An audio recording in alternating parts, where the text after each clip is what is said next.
오늘 하나님께서 우리에게 주신 말씀은 시편 121편 1절에서 2절입니다.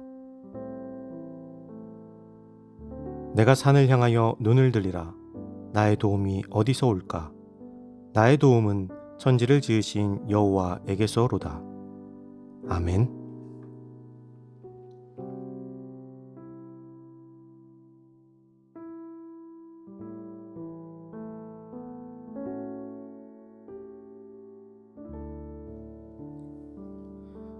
사순절은 예수님께서 걸어가신 그 길을 돌아보며 우리도 그 길을 따라 걷는 것입니다.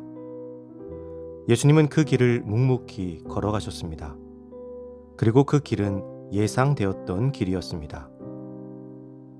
자신이 가야 할 길이 가시밭길인 것을 알면서도 그 길을 담담히 걸어가는 것은 누구나 할 수 있는 일은 아닐 것입니다. 예수님께서도 그 길을 가시기 위해서 하신 것이 있습니다. 바로 기도입니다. 예수님은 겟세마네에서 기도하실 때 본인의 뜻이 분명하게 있었습니다. 그 뜻은 그 잔을 옮기는 것, 즉 십자가의 길에서 벗어나는 것이었습니다. 참 인간이신 예수님이시기에 인간이 느낄 수 있는 모든 감정을 가지고 계셨으며 그 감정 중 두려움이 그 길에서 벗어나고자 하는 마음을 주었던 것입니다. 그러나 주님은 그 길을 위해서 기도하셨습니다. 그리고 자신의 뜻이 아닌 아버지의 뜻을 따라 걷겠노라 다짐하셨습니다. 이것은 기도의 힘이었습니다. 기도를 시작할 때의 바람은 그 길에서 벗어나는 것이었지만 기도는 예수님에게 그 길을 걸어갈 힘을 주었습니다. 시편의 저자는 자신이 가야 할 길을 알고 있었습니다. 자신이 처한 상황도 알고 있었습니다. 그렇기에 하나님께 도움을 구하고 있습니다. 그리스도인은 이 땅의 빛과 소금으로 부름을 받았습니다. 빛과 소금은 어디에 있어야 할까요? 빛과 소금은 편안한 창고에 있는 것이 아니라 필요로 하는 곳에 있어야 합니다. 빛은 어둠으로 나아가야 빛의 역할을 다할 수 있습니다. 소금은 자신이 녹아야지만 그 역할을 다할 수 있습니다. 그렇기에 그리스도인이 가야 할 길은 평화가 없는 곳이어야 합니다. 예수님의 십자가는 그리스도인들끼리의 평화를 위해서 그리스도인들만을 위해 지신 것이 아닙니다. 예수님의 십자가는 온 인류를 향하고 있으며 그 온 인류의 죄를 향하고 있습니다.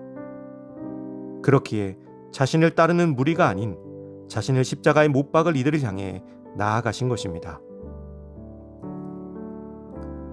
우리가 세상 속에서 그리스도인답게 사는 것은 참으로 힘든 일입니다. 그렇다고 그 길을 피해서는 안 됩니다. 그 길을 걸어가되 주님께 도움을 구해야 합니다. 우리의 도움을 주실 그곳을 향해 부르짖어야 합니다. 우리의 도움은 천지를 지으신 하나님에게서 나옵니다. 사순절은 그 도움을 구하는 기간입니다. 그리스도인으로 사는 것을 포기하지 마십시오. 그 삶을 좌절하지 마십시오. 온갖 튀어나오는 나의 감정과 말들을 쏟아내기 전에 주님의 도우심을 구하십시오. 내 뜻대로 행하기 전에 주님의 도움을 구하십시오.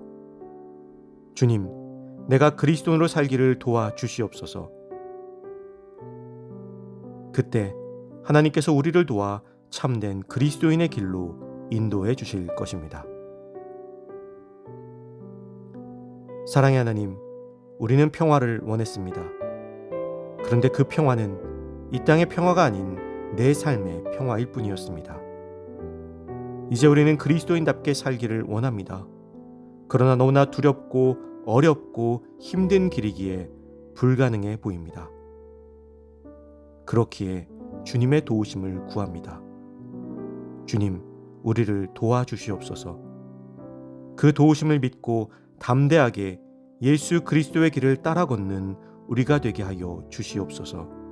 예수 그리스도의 이름으로 기도합니다. 아멘.